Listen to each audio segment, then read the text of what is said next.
Hey skiers, I'm Jeff from skiessentials.com. I'm Bob. How's it going? Bob and I are here today to talk about another new 2025 ski, actually two of them. Bob, we've got the new Peregrine 80 and Peregrine 82 here from Volkl. Yep.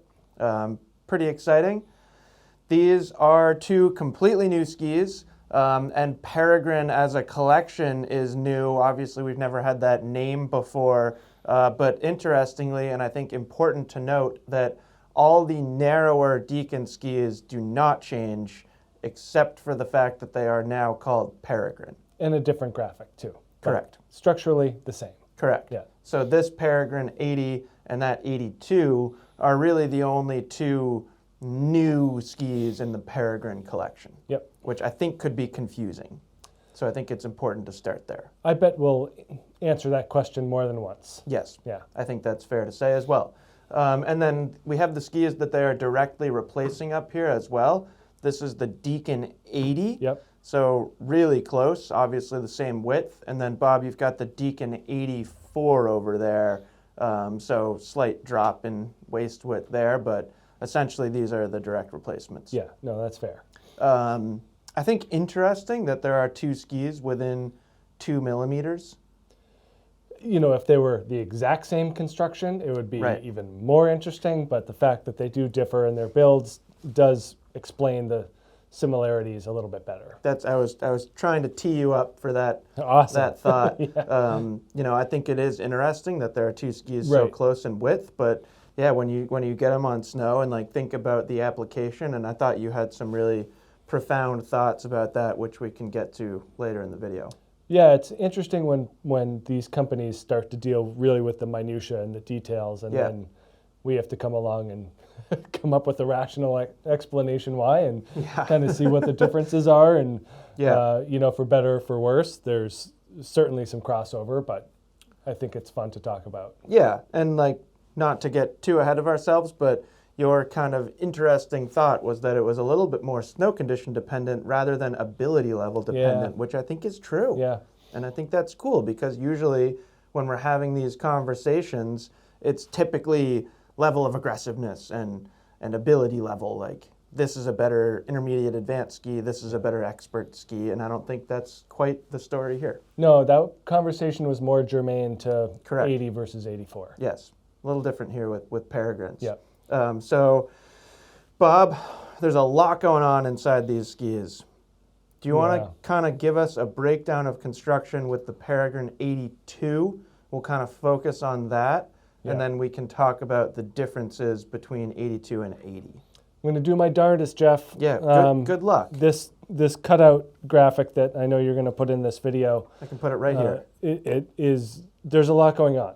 So we've often referred to these Volkl skis as the kitchen sink style of skis, where they are packing construction technology into these things. I think I counted a dozen layers in this ski. It's a bit overwhelming to look at. It's wild. Yep. And especially coming on the heels of our Rossignol Arcade 84 video, where it's a wood core and a couple other things. But yep, well, we can talk about that too. And yeah. We can do a little comparison at the end of this video. Right, like that's kind of a good example, and I don't want to use simplistic in a negative way, but they are using a traditional construction, whereas Volkl, and as they always have relied heavily on, you know, their engineering department and the technology involved. So drastically different strategies. Very different. Yep. You know, so starting with the wood core, as we like to do, still the multi-layer wood core that we see in these other Deacons and in some other Volkl skis as well. So blending poplar and beech in the wood core, that's kind of the basis for all of these skis. But they do use 3D glass, so there is that layer of fiberglass, and then it curves up towards the sidewalls, and anytime we're putting that material in a three-dimensional format, you're increasing the stiffness. So you do feel that that is brought forward into Peregrine as well. And then a layer of metal, and then we get the new things involved are starting here. So tailored Titanal frame. We've seen this on the Mantra series of skis. It's filtered into the 2024 Kendo 88. Yeah, and that has Titanal frame, but it's not tailored. Correct. So they're moving their tailored technologies into Peregrine. So tailored titanal, like we've seen in M6 Mantra, in the Kendo 88, where they are adjusting the width of the titanal frame per length of ski. So there's more, there's more longer wide spots in the longer lengths and shorter wide spots in the shorter lengths. Yes. So they're making it more tailored or customized to the length of ski and then ultimately the size of the skier. Yep. So tailored titanal frame, so 3 pieces, one in the front, one in the back, and then one edge to edge underfoot. And then we move into tailored carbon tips. So again, this is one of those technologies that's brought forward from other skis. And we even talked about bringing a Deacon V-Works into the mix as well, as that was kind of a springboard for tailored carbon tips. Yeah, and now we're seeing it in a lot of things. A lot of things. Yep. Yeah. So they are putting this carbon application in the front of the ski, basically using very sophisticated engineering to distribute the energy through these carbon stringers to make the turn initiation phase lighter, more precise, quicker, just stiffer as well. So kind of when we look at the differences in shape between the shovel in this Peregrine, both 80 and 82 versus the outgoing Deacon models, I think that'll become a little bit more clear why that change happened and the benefits there. Yep. And then we also get this low ride binding system, and it's interesting to see in that cutout how this added wood portion on top really integrates this binding system into the ski. A lot of demo track or system tracks, I should say, are kind of have plates drilled onto the ski and then the binding slides back and forth. These are definitely more integrated into the ski, into the core, and having that extra wood layer here gives it that more three-dimensional and more centralized focus. And I think that this raised portion throughout is more apparent than it is in the outgoing Deacon. And that leads to a particular snow feel that we've both discussed and felt, and can do that in the performance section. That being said, there's a lot going on here. Yeah. So, and it's kind of incorporates into when we talk about the shape and the profile. I'll just kind of give it a little bit of a spoiler that because they don't focus on a lot of positive camber, they use the construction techniques to add the energy to the ski, whereas some other skis in this range, even that Arcade, for example, Right, just super high camber. a lot of camber. Yeah. So they're using camber to access the energy. Volkl is taking a different tactic, using the sophistication of the construction to do the same thing. Yep. So there's just a difference in philosophy and ski construction there, and I think that anyone who's been a fan of Volkls certainly knows what we're talking about when we deal with that. Yep. Are you ready to tell me what the differences in this 80 are? Sure. Very similar with everything except for the titanal frame, the articulated titanal frame. So this has, tailored titanal frame.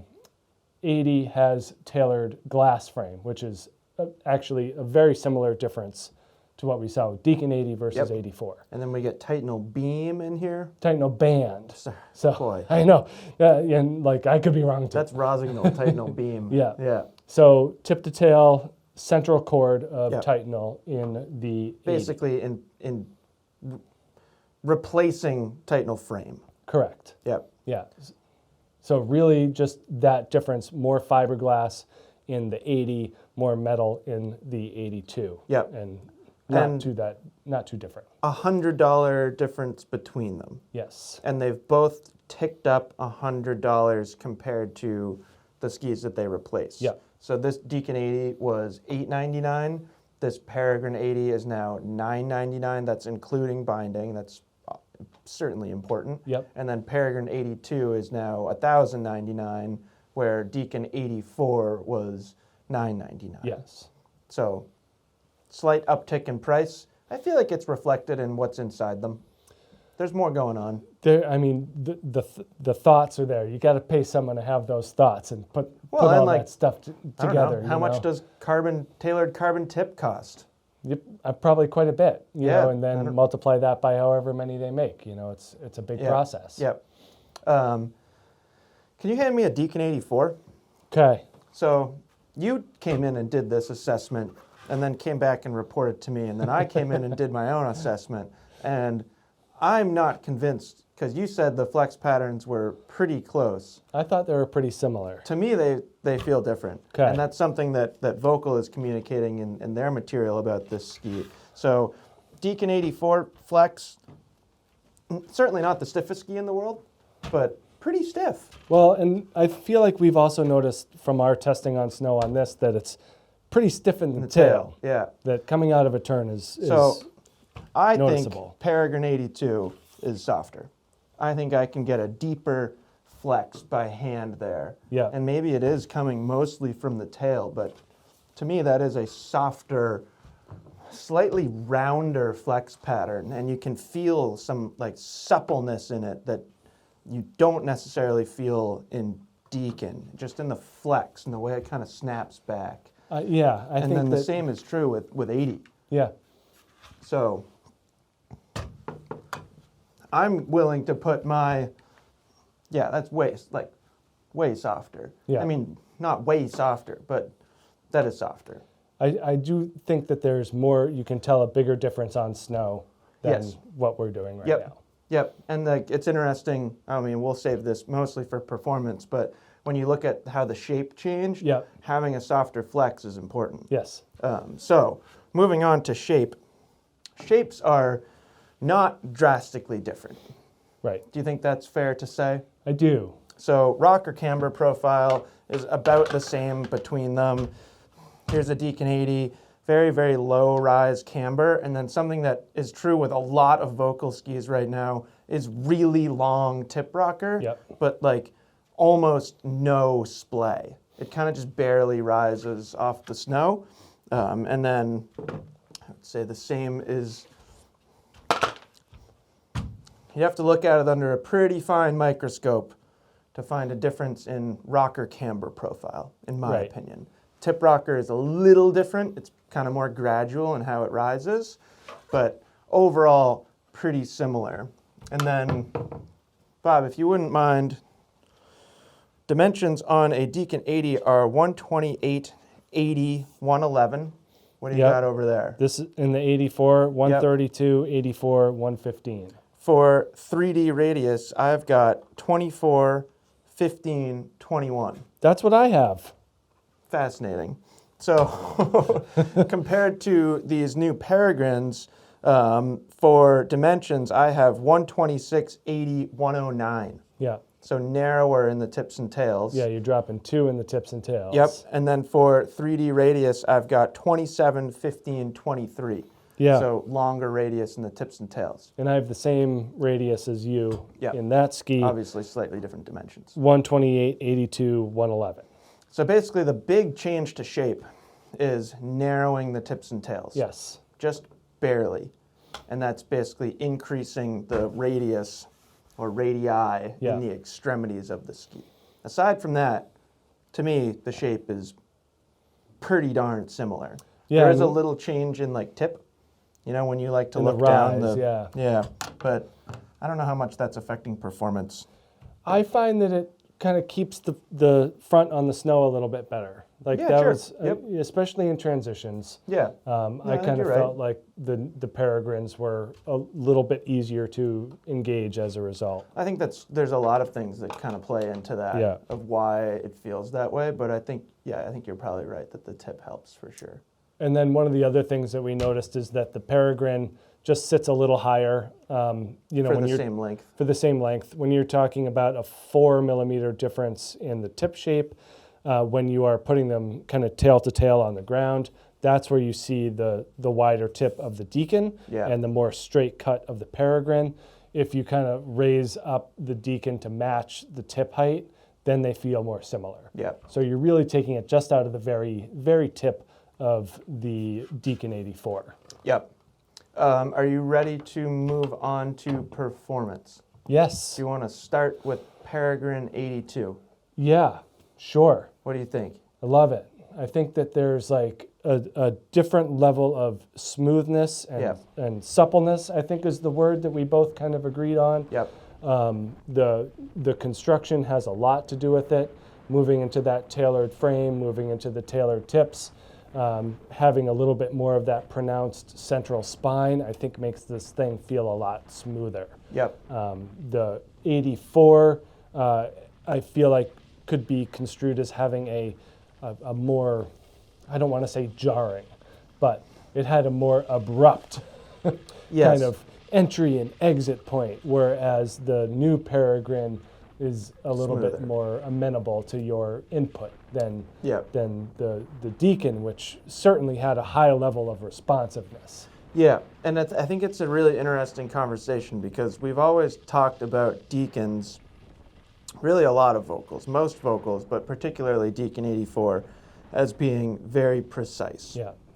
And because of that, they tend to work really well for a certain type of skier who has like really good technical skiing skills. Right. That they can take a ski like that and use to their benefit of like the ski is so precise that it's enhancing the movements that you're already doing. Right. I think that's still true with Peregrine 82. Yeah. Like it still feels like a very technical, responsive ski, but it does it with just more smoothness, which I think comes across as kind of like sort of forgiveness. Yeah, and it feels that way on the snow. Yeah. Like when you're engaging in the turn and kind of mid-foot in the turn, pushing your feet through, you do feel a more kind of progressive flex and feel into the turn and out. Yeah. And it's a little bit more satisfying and rewarding than Deacon, which you definitely had to fight a little bit harder to get the same performance. Yeah, and I think like the softer flex is pretty cool. Yeah. And like longer radius in the tips and tails would suggest that it's going to make a longer turn shape, or like when you're carving, it's going to be a bigger arc. Yeah. I actually think it's the opposite. Yeah, Like because you can get it on a higher edge Exactly. angle easier. And then the Yeah. tip bends more easily. Like that day, oh boy, things are really blending together for me. It was this week we skied them, and the groomers were like deep packed powder, Very soft. like super Yeah. super soft. And I kind of stuffed a tip on it like once, but then after that, I really started just playing around with like the engagement of the tip. Yeah. And even though there wasn't a lot to push against, the tip was bending, and it was helping with that carving turn initiation, where I feel like the Deacon 84 would have pushed through more. Yeah. And it would have been more of a delicate dance of like trying to get it to make a clean carve. Yeah. So No, I agree with that for I sure. think pretty cool. Yeah. I've always thought that the Deacon 84, we talk a lot about the mid-80 category. I've always thought it leans more towards carving than all mountain. Yeah. Do you think that remains true with Peregrine 82? I do. There's still like, it's funny watching these catalogs pop up and how these skis fit into their all mountain category. And like, I think more and more people are emphasizing all Yeah. mountain for these 80-ish skis. yeah, even though they have a little bit more of that angular front side shape that we kind of assume with more on trail, on piste carving skis. Yep. But also there's a fair amount of skiers that would look at something at 82 and be like, way too wide to be considered a carving ski. Yep. Like 68, 70, Right. maybe 72. Totally. Yep. But 82, no way, like pure all mountain.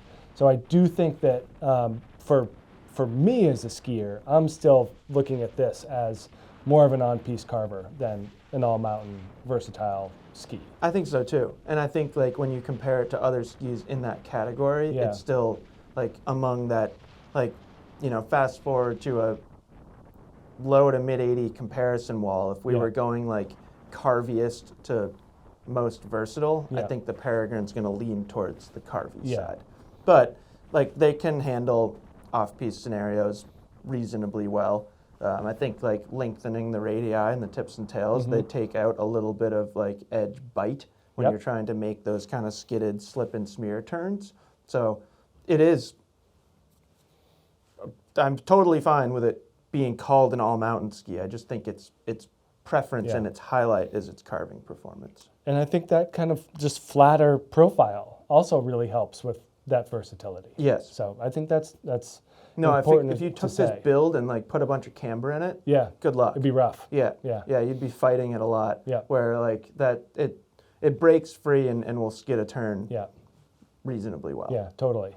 Now, moving on to Peregrine 80, is that fine? Yeah, So, if I've skied it, I don't remember. So I don't think I've skied it. I'm pretty sure I've only skied the Peregrine 82 so far. So, Bob, I will defer to you on Peregrine 80 personal assessment. I certainly have filmed a lot of people skiing it. I've talked to a lot of people skiing it. It looks pretty darn good, but there are definitely some differences. and it's funny because I think that by the numbers and just where we're standing on the wall, this would be more of a Bob ski and that would be more of a Jeff ski, but that's not how the reality of it worked out for us on snow, is it? I don't necessarily spent- agree with that assessment. I feel like that's more of a Jeff ski. Yeah, but like on numbers, Oh, sure. on paper. Sure. Like Like, weight and yeah. stuff like that. But Yeah. the reality is I spent most of my time on the 80 and then you spent most of your time on the 82. Yeah. And so it's pretty interesting seeing the different feedback. And I really enjoy the more poppy and more energetic feel of that fiberglass Of frame. this. Yeah. Yeah. You know, and especially for what I like to do and how I like to ski, shorter turns, side of the trail, bumps, packed out trees, just more quickness and more energy and agility. I think that the 80 has a lot to offer. Yeah. So I think it's a really interesting ski, and you know, for me, that like by the numbers should be on something with more metal in it for dampness and stability. By skier weight. Yeah, I Yeah. actually really just enjoy how the 80 turns. Well, I think it's skiing style, Yeah. and that's like a good example of like how subjective ski performance Right. can be, and like the just like the subtle differences between skiers and their goals and Yeah. their style, and how much it can affect your choices.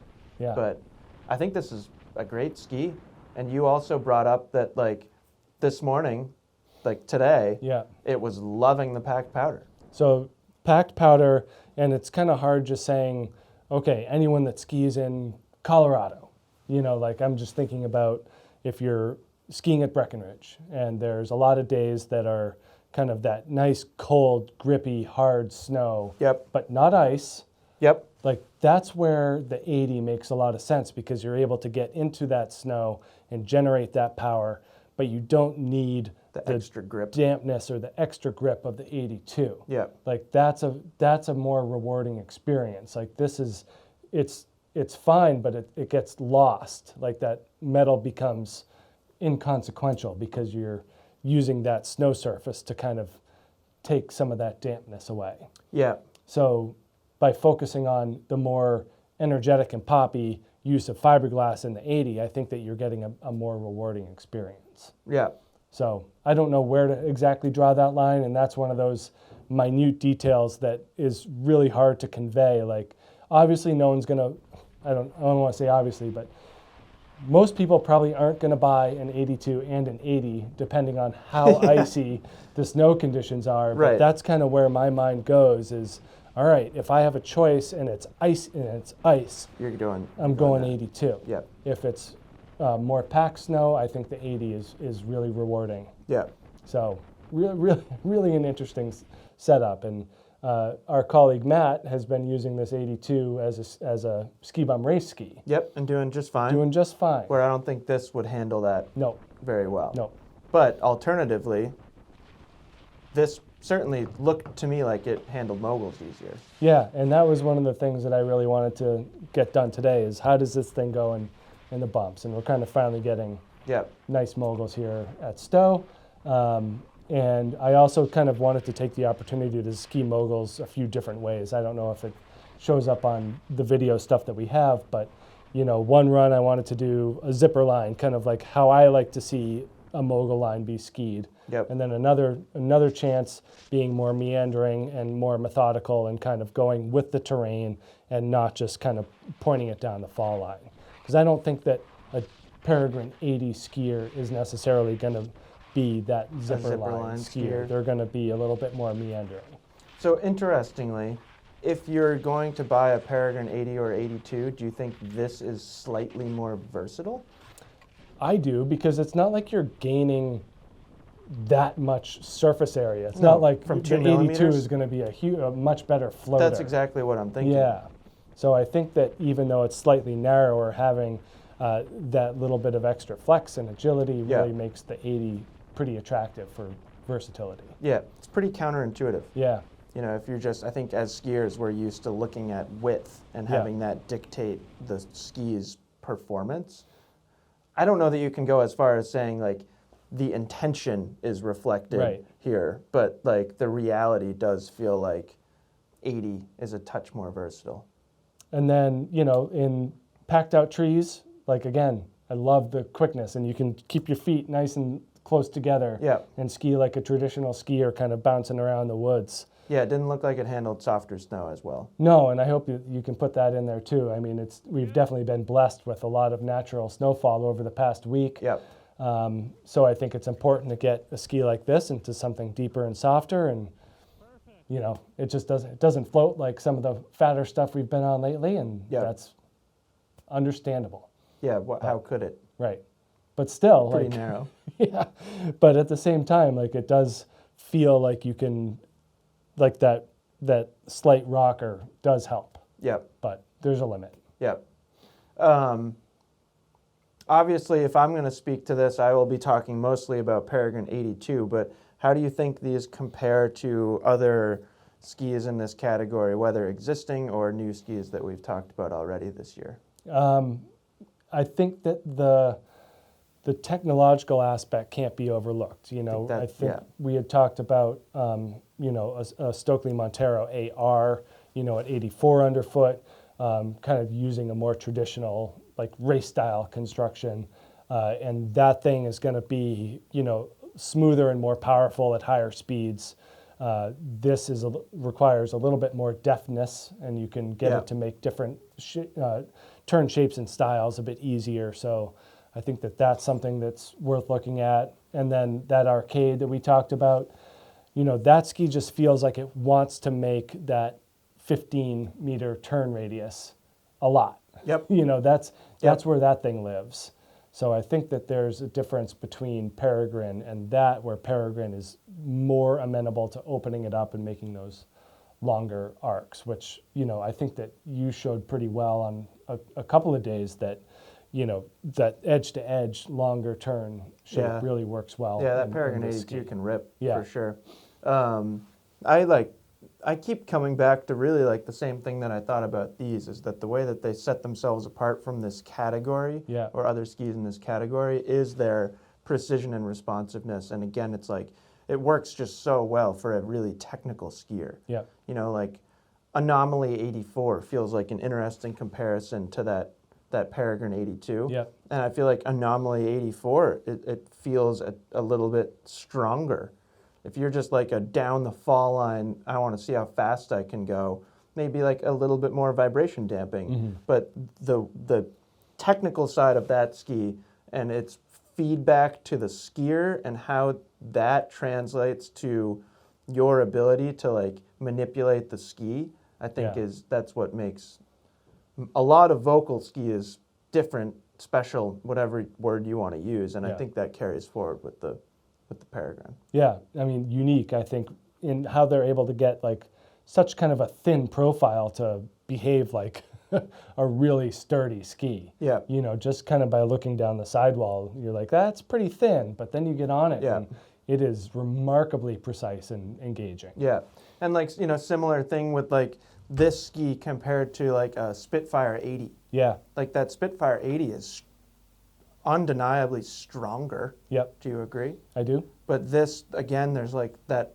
precision, that feedback, and the ability to like do a bunch of like ski instructors. Yep. Is this the ideal ski instructor ski? I mean, you see a lot of people like higher level examiners or higher level instructors with level 2 or level 3, and they were always on these some type of Deacon. Yeah. That was able to And it makes sense. to make and change turn shape and style. Yeah. Which I think is a big component of. But in a front side application. Right. Yeah. Yeah. Very interesting. Yeah. And I think some of the, the other skis that we've referenced so far, Arcade, Anomaly, those two, I definitely think are more versatile. I don't think that carries forward with Spitfire. I would say this is more versatile than Spitfire. Yep. But yeah, it's just interesting to see how these fall among a growing, what feels like a growing category of skis, or at least growing attention. Yeah, I mean, you could go on and on. Elan Wingman 82, or we were skiing with Head the other day, so Titan and Rally. Yeah, Titan's stronger. Yeah, no, they both are. They both have a more race-like construction. Yeah. But there's a lot. Go on and on, right down the list of vendors. And I think you're right. What sets these apart is a mix of precision and smoothness. Yeah. And that's really what they're all about. Yeah, and like others match the smoothness. Yep. And others probably take it a little bit further. Yeah. And then like others match smoothness with just raw power. Where I think you're right that like this is combining smoothness with responsiveness and like a very technical feel. Yeah. No, I like it. I like what they've done, bringing that that known technology into this more front side / all mountain ski. I think it makes a lot of sense. Yep. You can buy them. Nice. I always forget to mention this until the very end of the video. I don't think they're up on our website just yet, but we will have some, I think just a very small single size run or something like that. But yeah, they will be available. Pretty sure they're like physically here. You just probably won't see them up on our website just yet. And then if you happen to ski Killington, I know that we're going to have some in Basin Sports down in Killington, which is our Killington brick and mortar location. And then size-wise, we both skied the 177 in these, and I found it plenty. I don't know if I would size up if I had to. I like engaging in that shorter turn style, and it's pretty fun. I'm not putting any review stamp on this video because I would like to spend a little bit more time on them before I really consider it a full review. But I lost my train of thought. What were you saying? Sizing. Sure. There's a 172 as well. Would you be comfortable on a shorter ski in this build, do you think? If anything, that's what I would like to try. Yeah.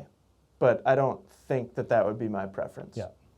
Completely blacked out there for a moment. It's been a long week. It's been a long week, and there's a lot of skis to talk about. But yeah, I absolutely would not want to size up. If anything, I would want to try it shorter. Yeah. Like yesterday, I skied a 170 rally a ton. Yeah. And that was fun. And like I've skied the longer rallies too and really enjoy them. But it was fun to like experience that ski in a 170. Yep. So that's it. Anything else you want to say? I don't think so. Okay. Yeah. So we covered it. Exciting new skis from Volkl. There are other new skis for Volkl for 2025, so we will do other videos kind of touching on those. They've got some exciting new stuff that, I know some of it at least we were specifically asked not to talk about yet. But this stuff's all good now. Yep. Yeah. Yeah, Volkl announced them. There's tons of information on Volkl's website, so if you want just more details, you can head over to our website, check out our written article, or go over to Volkl. Yep. So let us know if you have any questions about these new Peregrines, and we will talk to you soon. Bye.